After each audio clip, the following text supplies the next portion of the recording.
The Stoic mind, building inner power in a fragile world. Every generation believes its struggles are unique, yet the Stoics would remind us that human suffering has always carried the same shape. Anxiety, anger, fear, and desire existed in ancient Rome just as they exist today.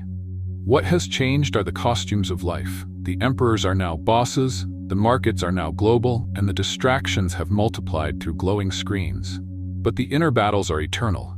This is why Stoicism remains powerful. It does not age because the human heart has not changed. Marcus Aurelius, perhaps the most famous Stoic, ruled an empire, commanded armies, and sat in palaces. Yet at night, he turned inward and wrote in a private journal, not about power, but about weakness. He confessed to himself that he was often tempted by anger, pride, and despair. His writings, which we now call meditations, were never meant for the world. They were reminders for himself. And that is the first lesson of Stoicism. Philosophy is not about teaching others, but about saving yourself first. Epictetus, born a slave, lived a life of chains. His body was beaten, his freedom denied, but his spirit remained unbroken. He said, "You may chain my leg, but not my will." In these words lies a truth most people never discover. Freedom is not the absence of restraint, but the mastery of the mind. If a man in chains could feel free, what excuse do we, with all our comforts, truly have? The Stoics spoke often of control, but they did not mean control over the world. They meant control over yourself, your reactions, your emotions, your judgments. Epictetus divided life into two simple categories: what is up to us and what is not. The weather, politics, the opinions of others, all of these lie beyond us. But how we think, how we speak, how we act, that is ours. To focus on the first is slavery. To focus on the second is freedom. Seneca, the wealthiest Stoic, knew that riches did not buy peace. He warned that possessions are like chains of gold, beautiful, but still chains. He advised practicing poverty, not because poverty is noble, but because it is freeing. Sleep on the floor, eat coarse bread, wear simple clothes, and you will learn a secret: that the world cannot threaten you by taking away what you never depended upon.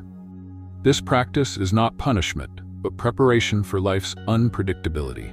Death was a frequent guest in Stoic writings, but not as an enemy. To the Stoics, remembering death was a way to sharpen life. They used the phrase memento mori, remember that you will die, not to spread fear, but to ignite urgency. When you realize your days are numbered, suddenly small arguments lose their weight, and the moments with loved ones shine brighter.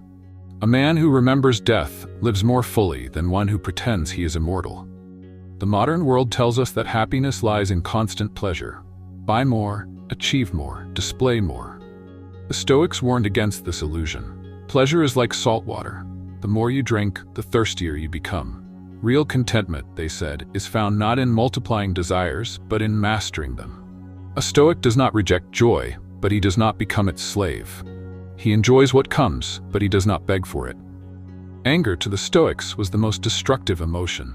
Seneca wrote an entire book warning that anger is a form of madness. It blinds reason, poisons relationships, and leaves regret in its wake. Yet Stoicism does not ask us to suppress anger, but to transform it. Pause.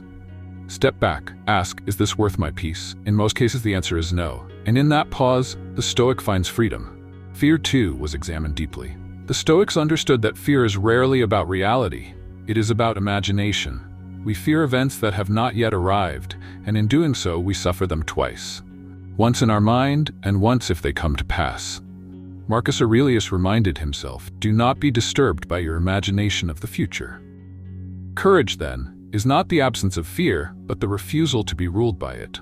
At its core, Stoicism is a philosophy of action. It is not enough to sit and think. One must live it. Justice, courage, self-control, and wisdom, these four virtues are the pillars of Stoicism. They are not abstract ideas, but tools for daily life. Do you face a challenge? Use courage. Do you face temptation? Use self-control. Do you face injustice? Act with justice. Do you face confusion? Seek wisdom. Philosophy only matters when it becomes practice. The Stoics also believed we are not islands, but parts of a greater whole. Just as a hand cannot thrive without the body, a human cannot thrive without community. Marcus Aurelius wrote, "What is not good for the hive is not good for the bee." This means our choices must consider not only ourselves, but the people around us. A Stoic is not selfish. he is deeply connected to humanity. Finally, the Stoic path is about legacy, not in fame, but in virtue. When death arrives, it will not ask how much money you had, how many followers you gained, or how many titles you held. It will ask, did you live with courage? Did you treat others with justice? Did you master your mind, or were you its slave? The Stoic life is not about escaping the world, but engaging it with dignity, wisdom, and strength. And in this, they show us the way to become unshakable. The Stoics often spoke about the difference between reputation and character. Reputation lives in the mouths of others, while character lives in your soul.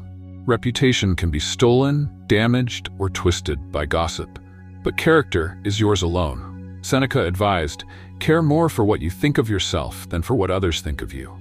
In today's world of social media, where likes and comments decide self-worth for many, this lesson is more urgent than ever. Another great Stoic principle was the discipline of perception, choosing how to see events.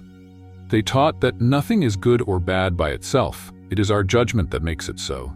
A setback can be seen as failure or as training. A loss can be seen as punishment or as liberation. This shift of perception is like a key that unlocks peace.